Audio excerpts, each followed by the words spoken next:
এখানে হচ্ছে কি আপা বলেন, এটা হচ্ছে দাবিটা দুই দিক থেকে দুই রকম। না, এটা তো নোটিফিকেশন হয় না, আজকে হয়ে যাবে। আজকে হবে। কিন্তু এখন আপনাদের বার্তাটা কি? আমাদের বার্তাটা হচ্ছে যে আপনারা ইয়েতে ফিরে যান। আর হ্যাঁ, বুয়েটেরটা নিয়ে বলতে পারি, কারণ এখন হচ্ছে কি প্রথম কথা হচ্ছে যে যে কমিটির কথা বলা হলো সেই কমিটির প্রধান অর্থ উপদেষ্টা উনি তো দেশের বাইরে, তো ওই প্রশ্নটা আমরা তখনই উনি আসলে পরে আমরা আলাপ করব। এখন একটা ওই যে বুয়েট এবং ওই যে ডিপ্লোমা ইঞ্জিনিয়ার এবং বিসি ইঞ্জিনিয়ারদের নিয়ে একটা কথা আছে, সেটার জন্য একটা কমিটি হচ্ছে। তো সেই কমিটিতে কি প্রধান এখনো তো ইয়েটা প্রক্রিয়াধীন আছে, বাট এই চারজনের মধ্যে একজন প্রধান হবেন। এই যে আপা আছেন, তারপরে আমি আছি, তারপরে হচ্ছে আদিলুর রহমান খান সাহেব, ওই যে আমাদের গৃহায়ন ও গণপূর্ত উপদেষ্টা আছেন, আর শিক্ষা উপদেষ্টা আছেন।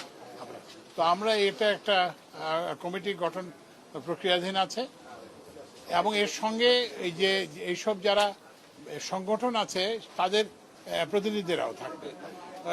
ইঞ্জিনিয়ারদের অ্যাসোসিয়েশন, ডিপ্লোমা ইঞ্জিনিয়ারদের অ্যাসোসিয়েশন, অন্যান্য অ্যাসোসিয়েশনের প্রতিনিধিরা থাকবেন। তো এখানে ওই যে এটার একটা সূত্রপাত হয় প্রবলি ওই যে নেস্কোতে একটা ঘটনা ঘটছিল, তো সেটার বিরুদ্ধে কিন্তু অলরেডি ব্যবস্থা নেওয়া হয়েছে, এবং ওই শাস্তিমূলক ব্যবস্থা প্রক্রিয়াধীন আছে এবং শাস্তিমূলকভাবে প্রাথমিকভাবে বদলি করা হয়েছে। তো আমরা এই কমিটিটা গঠন হয়ে যাওয়ার পরে শীঘ্রই আমরা বসবো।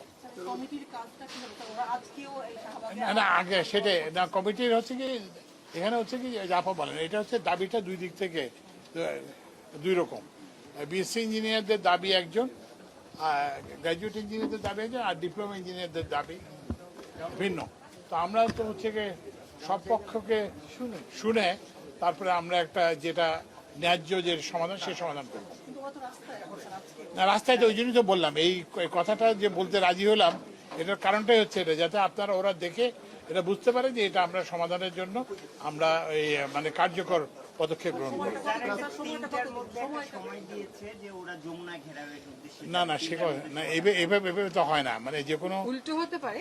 তারা যারা আন্দোলন করছে তাদের একটা প্রতিনিধি দল চাইলে আমাদের সাথে দেখা করতে পারে। দেখা করলে আমরা তাদেরকে বলবো যে আমরা তাদের সমস্যা নিয়ে বসবো, তাদের সবার দাবিগুলো শুনে যেটা আমাদের বিবেচনায় ন্যায্য এবং যৌক্তিক মনে হয় আমরা সেরকম একটা সিদ্ধান্ত দেব। তার আগেই তো আর যমুনা ঘেরাও করার সুযোগ নেই, অবকাশ নেই। এটা তারা আমাদের সাথে বসতে পারে, যে তারা দে মোস্ট ওয়েলকাম। জি, ওরা বলেছে যে আপনারা যে কমিটি 4 সদস্য, এটা কতদিনের ভিতরে এই আপনাদের না, এটা তো নোটিফিকেশন হয় না, আজকে হয়ে যাবে। কিন্তু এখন আপনাদের বার্তাটা কি? আমাদের বার্তাটা হচ্ছে যে আপনারা ইয়েতে ফিরে যান, নিজ শিক্ষা প্রতিষ্ঠানে তারা যাতে ফিরে যায়। কারণ আমরা তো দেখতেছি সরকারের উপদেষ্টাদের নিয়ে একটা এবং তাদের প্রতিনিধিদের নিয়েও তো আমরা একটা কমিটি করতেছি। আমরা সবকিছু শুনে একটা সিদ্ধান্ত নিব। হ্যাঁ, এটা উপদেষ্টা 4 জন ছাড়াও এই যে যারা আছেন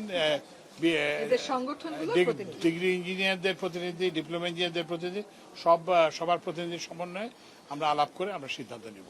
তো সুতরাং তাদের তো এখন আর এখানে রাস্তায় অবস্থান করার কারণ নাই, কিংবা অন্য কোথাও যাওয়ার কোনো প্রয়োজন নেই।